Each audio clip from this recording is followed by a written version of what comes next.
मैंने एक छोटा सा उदाहरण दिया था, जैसे मेरे पास मान लो 200 रुपए है, ठीक है, और चावल जो है वो मिल रहा है अभी 40 रुपए प्रति किलोग्राम, 40 रुपए प्रति केजी मिल रहा है। तो बताओ मैं बाजार से कितना चावल खरीद सकता हूँ? 200 रुपए में कितने किलोग्राम खरीद सकता हूँ? 5 किलोग्राम चावल खरीद सकता हूँ, ठीक है। अब मेरे पास रुपए तो 200 ही है, लेकिन चावल का मूल्य बढ़ गया है और वो हो गया कितना? 50 रुपए, 50 रुपए प्रति किलोग्राम हो गया है। अब बताओ मैं कितना चावल खरीद सकता हूँ?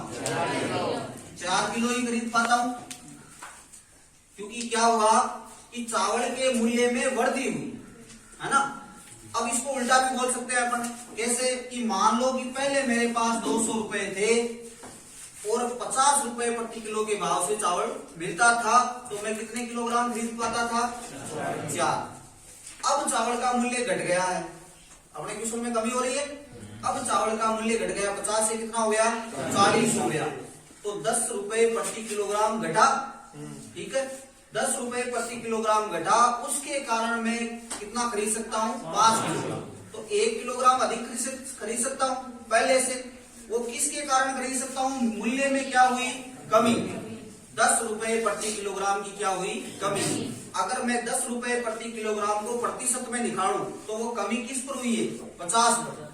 पहले तो 50 ही था, तो 50 पर 10 की कमी हुई। तो प्रतिशत जब निकालते हैं तो जिस पर निकालते हैं उसको बट्टा में, जिसका निकालते हैं उसको ऊपर, और इंटू क्या करते हैं? 100, ठीक है। तो यहां से ये कट जाएगा 5 बार, और 5 से कट जाएगा कितनी बार?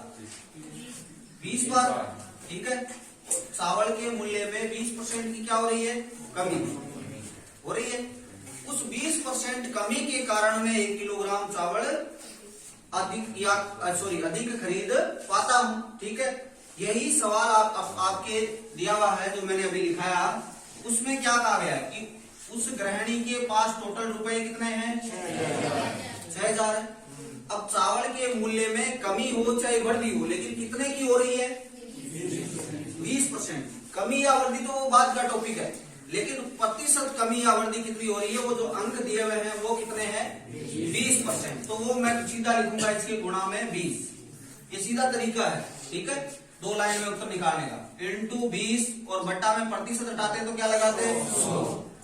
अब बताओ इस 20% कमी के कारण कितना कम या ज्यादा खरीद पाती है? 5 किलो। तो मैं बराबर में क्या लिखूंगा? 5 किलोग्राम। यानी ये जो रुपए है वो किसके लग रहे हैं? 5 किलोग्राम के लग रहे हैं, ठीक है। तो यहां से 00 से 00 कैंसिल। अब मैं 5 का भाग इधर सीधा दे सकता हूँ, तो 5 का भाग मैं सीधा दे लेता हूँ। इसमें कितनी बार? 6 चौक 24, तो 240 बन गया।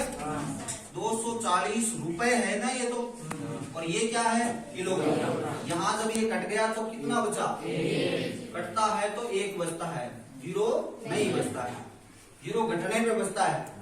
तो यहाँ पे 1 किलोग्राम, यानी वो चावल किस भाव का है? 240 रुपए प्रति किलोग्राम के भाव का अभी वो चावल है। वो कमी होने के बाद का है। ये तो हुआ अंतिम मूल्य, इसको क्या बोलेंगे अपन? अंतिम। तो अंतिम तो आपका आ जाएगा 2 ही लाइन में, ठीक है। जब आपको प्रारंभिक ज्ञात करना हो तो आपको प्रारंभिक को क्या मानना पड़ेगा? एक्स। अब अक्स कहीं कहीं तो मानना ही पड़ेगा, है ना। जहां बच सकते हैं वहां बचेंगे, लेकिन कहीं कहीं ऐसी जगह है वहां मानना जरूरी है। तो यहाँ आप प्रारंभिक जो मूल्य है उसको क्या मानोगे? एक्स मान लिया। अब देखो वापिस क्वेश्चन को शुरू से पढ़ना है। उसने कहा कि चावल के मूल्य में 20% की क्या हुई? कमी। तो कमी हुई, इसका मतलब पहले चावल का मूल्य 100% था, उसमें 20% की कमी हो गई, तो कितना परसेंट बचा? 80%। तो इसको किससे गुणा करूं मैं? 80 से। ये प्रारंभिक है, तो पहले वाले को किससे गुणा करूं? 80 से। प्रतिशत हटाते हैं तो बट्टा में क्या लिखते हैं? 100। ये कमी होने के बाद मूल्य कितना हो गया? ये तो अपन ने याद कर लिया है कि कमी हुई तब ये मूल्य हो गया। तो बराबर में क्या लिखेंगे? 240, ठीक है।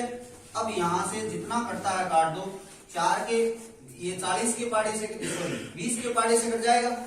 20 के पाड़े से कितनी बार? 4 बार, और ये 5 बार। अब ये 4 तो जाएगा इसके बट्टा में और 5 जाएगा इधर गुणा में। भिन्न उल्टी हो जाती है जब बराबर के उधर ले जाते हैं। तो मैं यहाँ लिख रहा हूँ आगे, ये हो जाएगा आपके x बराबर में 240 इंटू 5/4। ठीक है। अब देखो 4 का भाग इसमें दिया तो कितनी बार गया? 60 बार गया ना। तो 6 पंजो 30। तो पहले जो मूल्य था वो कितना था?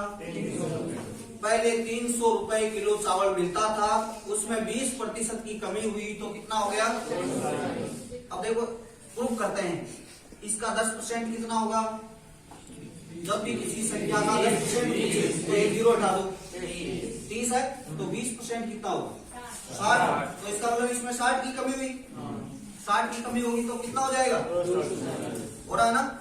तो ये तो है अंतिम मूल्य, घटने के बाद का मूल्य, और ये है घटने से पहले का मूल्य। इसको प्रारंभिक बोलेंगे, इसको क्या बोलेंगे? अंतिम बोलेंगे। उसने आपको पूछा कि दोनों में अंतर ज्ञात कीजिए, तो अंतर ज्ञात करेंगे तो अंतर आपका हो जाएगा 300 माइनस 240। तो 60 रुपए प्रति किलोग्राम का क्या हो जाएगा?